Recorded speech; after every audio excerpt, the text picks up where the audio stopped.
Josh, chronic anxiety is no joke. You got to look at this as a lifelong thing on some level. You know, like people that they say, "Oh, I cured my anxiety overnight. I just looked in the mirror and said, I love you, relax." You know, it did. Yeah, no, don't work like that. This we got to understand the whole source, really, of anxiety is stress. People with anxiety, severe anxiety, they have a very sensitive nervous system.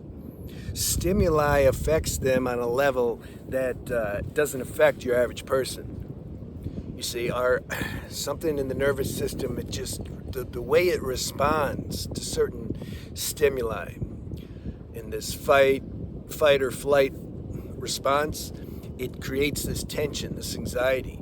And anything can do it. It's not just external stimuli, it's internal stimuli, your thoughts, your feelings, your self-talk around your thoughts and feelings. Everything can create. It's subtle. You got to do some subtle analysis to see how just a certain thought, your perception of a situation happening or not happening, it creates anxiety. Your idea of what somebody's thinking about you, anxiety. Your thoughts that you have about your own self, anxiety. All that stuff can cause anxiety. So it's like I feel all these mental health labels, schizophrenia, bipolar, manic, depression, etc. It's all kind of housed in a restless internal state. You can say anxiety, and the anxiety, the source of that is stress, and that's why I keep going over these healthy lifestyle habits and principles over and over and over again, because I don't know anything else. I don't know anything else that can really give a true effect, a medicinal effect. Anything else that really addresses the causative factors of anxiety or mental health disorders or nervous system disorders, etc. Sensitive nervous system, you know. I mean, there's external things we can do to force the body to not respond in this imbalanced way, but then that can cause other imbalances. That's the problem. Also known as side effects. When I was in LA selling cars like 20 some years ago, that's a stressful business. I was working at the largest Nissan dealer in the world. It's called Universal Nissan. And there's like 70 salesmen there. Sharks, you imagine? It's like war. Who gets the customer? It's mine. No, he's not. He's mine. Nuh-uh. And then you got to throw down sometimes over a customer, especially if they sell the car.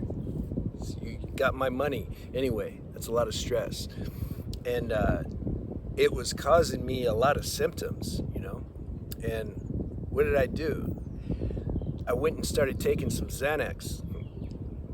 And that worked real good for a little bit. For about 2 years. I was cool.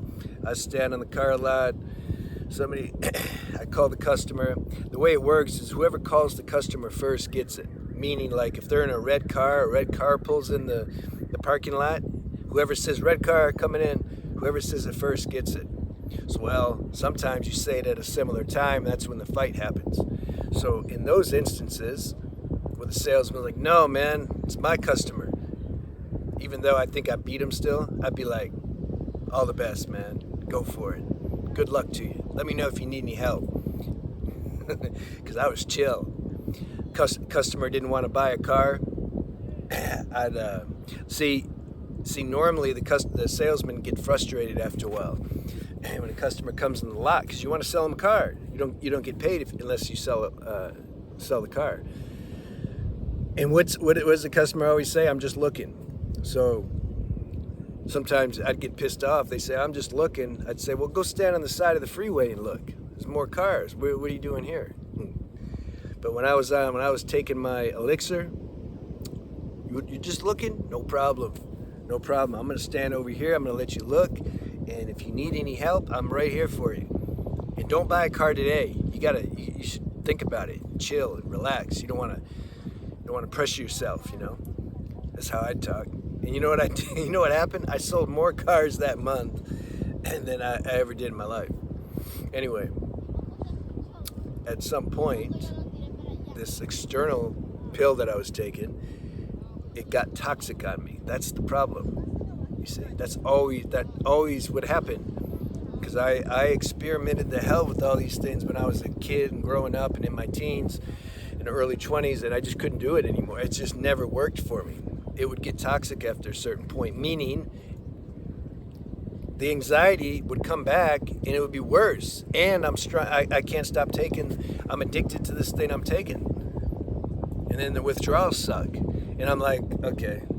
Now some people they can do this and they don't suffer. They don't see, everybody's different. That's why I'm not a strong proponent of any one position. I say let life flow. I'm a proponent of that.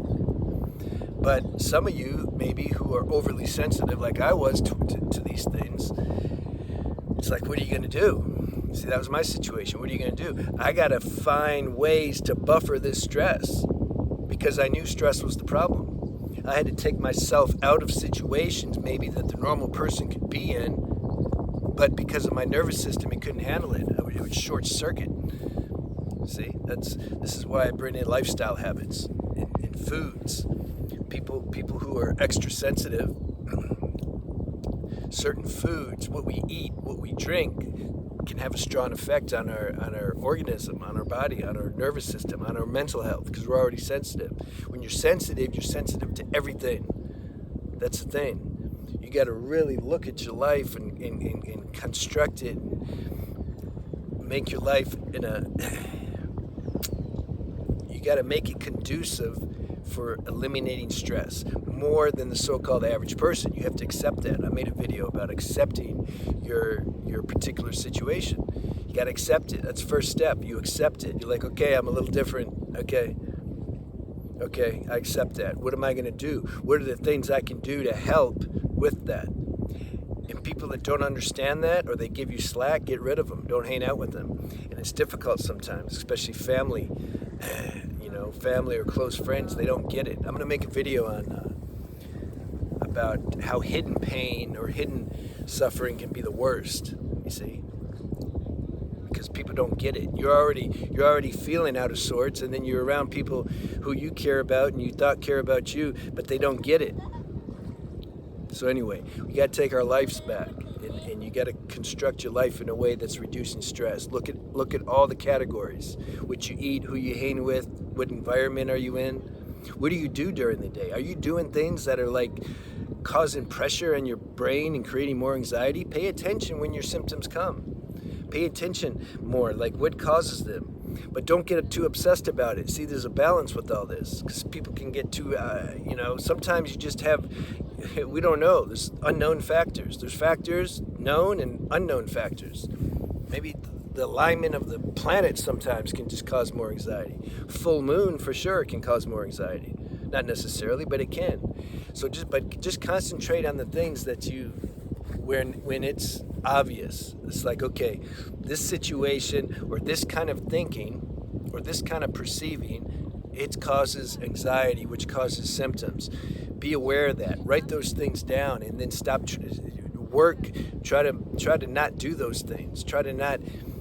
You want to stay away from things that are going to exacerbate this sensitive nervous system and anxiety, chronic anxiety that you have. You got to work with this. Don't ignore it. Don't pretend it's not there. Don't think one day, oh, it's just going to go away. Take care now. Treat yourself like you're your own child. How would you treat if it was your kid or somebody you loved and they were suffering? What would you would try to pay attention and see, like, can you catch what's causing them to suffer? Oh, I see. When he goes around this group of people, he gets all messed up. And he's unhappy and he's imbalanced and he has symptoms. And so you tell him, say, look, man, don't go around those people. Or don't, maybe they're in school. There's certain subjects, maybe math. If you like math, you feel real good, no symptoms. If you got to study history or something, you have all these symptoms because you're not doing what comes natural, what feels good for you. Look at all that stuff. Don't make yourself do things that's going to cause pressure and anxiety. So use your own intelligence that God gave us. Use it to make yourself better, to reduce these symptoms. This is the best medicine. Sometimes the best medicine is common sense, but are we using it? Let me know. See you.